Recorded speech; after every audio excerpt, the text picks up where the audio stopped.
Hi. So, one of the things that I like to make sure of when teaching a British literature survey is that we're all on the same page terminology-wise. So, one thing that students sometimes find confusing is the differences between England, Britain, and the United Kingdom. So, I'm going to try and explain those fairly quickly and give you a little bit of history, context, geographic lesson kind of thing in terms of the British Isles. So this is actually in the cover of the Norton anthologies. We have these great maps of the British Isles. I'm going to try and hold this up awkwardly. So we have these great little maps of the British Isles. So the first thing, and I've sort of colored in the national borders a little more distinctly here. So the first thing that I want to talk about with this is England itself. So within the United Kingdom, we have 4 distinct nation states, and I'll talk a little bit more again about what the United Kingdom means specifically. But I want first to talk about these different nation states in the contemporary UK. So England is sort of the cultural center, I suppose, of the United Kingdom, although many a Scots and Welsh nationalist would be bristling at that statement. But functionally, England is the political center, the cultural center, and the economic center of the United Kingdom. So England is this long sort of country that makes up the majority of the main British island. We have a region here known as Cornwall. We have the area down here, which is known as the home counties. This is just sort of random. Like, there's a lot of regions in England, some of which are going to be sort of significant in terms of this class and some of which aren't. So this area here around Manchester and Liverpool is a major manufacturing area that really comes to prominence in the Victorian era. And then this area up here, really northern England, is known as the Lake District, and this is where poets like Wordsworth and Coleridge are predominantly drawing their inspiration. But the real sort of center of England, the real sort of center of the whole thing, is London. So London obviously is the capital of England, the capital of Britain, the capital of the United Kingdom. This is the cultural center of the United Kingdom throughout, basically from about 1600 through to the present. London is where the majority of British culture is happening, where the majority of important literary, political, philosophical, and intellectual activity is going on. And a lot of the reading that we'll be doing will be centered in London. Other nation states that we have here, on the side of England we have Wales. So Wales is basically a Celtic country, but it has been functionally incorporated into Britain since the medieval period. Wales has not had its own sort of political leadership since, I want to say, the 14th century. So they've been under English control for a long time. Couple of areas here. Southern Wales tends to be where stuff is really going on in Wales. So you can see there Tintern Abbey. This is the site of one of Wordsworth's most famous poems.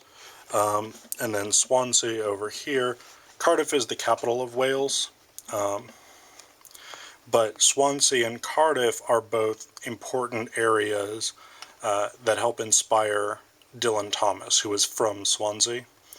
And Dylan Thomas is probably, in my opinion, is the greatest Welsh poet, and we'll be reading some of his work when we get to the 20th century. Then the other nation-state on the British Isles itself is Scotland, which is up here. This makes up the northern part of the island. And then over here we've got the Outer Hebrides and the Orkney Islands up here. Scotland, also a Celtic country. We've got two different sort of basic portions of Scotland other than the Isles. We've got the Highlands, which is up here. It's a very rugged mountainous terrain. And then we've got the Lowlands, which is this whole area down here. My pointing is really awkward in this video because I'm trying to hold up the book and sort of keep the camera from slipping back down like this. So, within the Lowlands, which is where sort of the cultural centers of Scotland really are, we've got the two sort of major towns, try and let that focus some, are Glasgow and Edinburgh. Edinburgh is the capital of Scotland. It is really sort of the literary and philosophical, intellectual center of Scotland. But Glasgow is super important as a manufacturing place, as a shipbuilding place, and it, to this day, has this sort of reputation as a very sort of blue-collar, get-into-a-bar fight kind of city. The other thing I'll say real quick about Scotland and the geography of Scotland is right here. We have Ayrshire, which is important because this is where Robert Burns comes from, and where he derives a lot of his rustic Scottish material from. And we'll be reading Burns in the Romantic era. So that's Britain. Britain itself consists of England, Wales, and Scotland. The United Kingdom has the additional nation-state of Northern Ireland. So this whole island here, this is Ireland. We have two nation-states on the island of Ireland. One is Northern Ireland, which is up here. Capital is Belfast, which is also a major manufacturing city, where the Titanic was built, actually. So this is still under the control of the United Kingdom. The rest of Ireland has became independent in 1922 and became what was known as the Irish Free State, which later became the Republic of Ireland, which it is today. So that's everything else on the island. This is all the Republic of Ireland. And culturally, the most important city here is Dublin, which is the capital of the Republic of Ireland. This is where a lot of people are either from or are trained as writers. So Oscar Wilde and George Bernard Shaw, for instance, are both from Dublin or went to school in Dublin. Basically, anyone who's anyone in an Irish intellectual elite either is from Dublin or educated in Dublin. So, to recap, we can talk very generally about the British Isles as being Britain and Ireland. England specifically is this nation-state here, the one that makes up the majority of the island of Britain. Britain, as a political designation, essentially is England, Wales, and Scotland. The United Kingdom would be England, Wales, Scotland, and Northern Ireland. Now, what complicates this a little bit is that these designations change over time, because it wasn't until 1922 that there was a division between the state of Northern Ireland and the Republic of Ireland. So in the Victorian era, the United Kingdom would be Britain and Ireland.